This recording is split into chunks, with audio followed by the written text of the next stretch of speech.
Una ferrovia di guerra trasformata in percorso di pace. La Treviso-Ostiglia si arricchisce di un nuovo tratto tra Sossano a Cologna Veneta nel Vicentino. Una ciclovia che, oltre ad essere un percorso naturalistico, rappresenta un'attrattiva turistica. Sono più di 2000 i chilometri ciclabili del Veneto. Presidente, lei da qui ha lanciato un messaggio: questa, che una volta era una ferrovia di guerra, deve diventare una strada della pace. Nasce come ferrovia di guerra, l'idea del 1887, poi diventa ferrovia bellica e con questa inaugurazione, quindi 89 km su 118 della vecchia Treviso-Ostiglia, noi oggi vogliamo lanciare questo segnale: è la ferrovia che si trasforma da guerra a pace per una grande pista ciclabile. Un segmento, quello del cicloturismo, che cresce e movimenta circa 5 miliardi di euro all'anno di indotto. L'ultimo report dell'Osservatorio del Turismo della Camera di Commercio parla di 5 miliardi e mezzo di indotto legato al cicloturismo in Italia. E questo potrebbe avere, come dire, uno sviluppo in questa direzione, perché ci sono gli elementi, c'è il territorio, ci sono gli agriturismo, ci sono le località anche da vedere, cose da assaggiare, quindi insomma è un territorio che si può prestare e che può assolutamente dire la sua in questa ottica. Oggi inauguriamo 30 km, noi dobbiamo farne 60, quindi oggi è un primo lotto che apriamo e diamo continuità sostanzialmente da Treviso, adesso si arriverà fino a sostanzialmente qui dove siamo oggi, a Cologna Veneta, e quindi sicuramente un traguardo importante.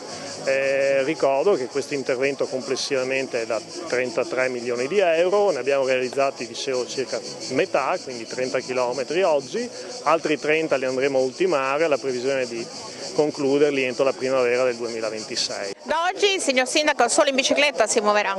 Sicuramente con l'inaugurazione di oggi andiamo a ufficializzare un tratto di pista che era già da qualche mese utilizzato, ma adesso formalmente diventa fruibile e percorribile nella sua interezza fino a Treviso. Quale può essere la funzionalità di questo percorso? Sicuramente ci sono molteplici aspetti da considerare, una mobilità sostenibile, una opportunità poi di spostamento anche cicloturistico e quindi un arricchimento sicuramente del comune di Sossano e dei territori dell'area iberica. Si vede un'intensificazione del cicloturismo in quest'area? Sì, noi avevamo già avuto un assaggio già dal 2001, quando il tratto nostro da Barbarano a Sossano era stato parzialmente ristrutturato per la posa della linea acquedottistica.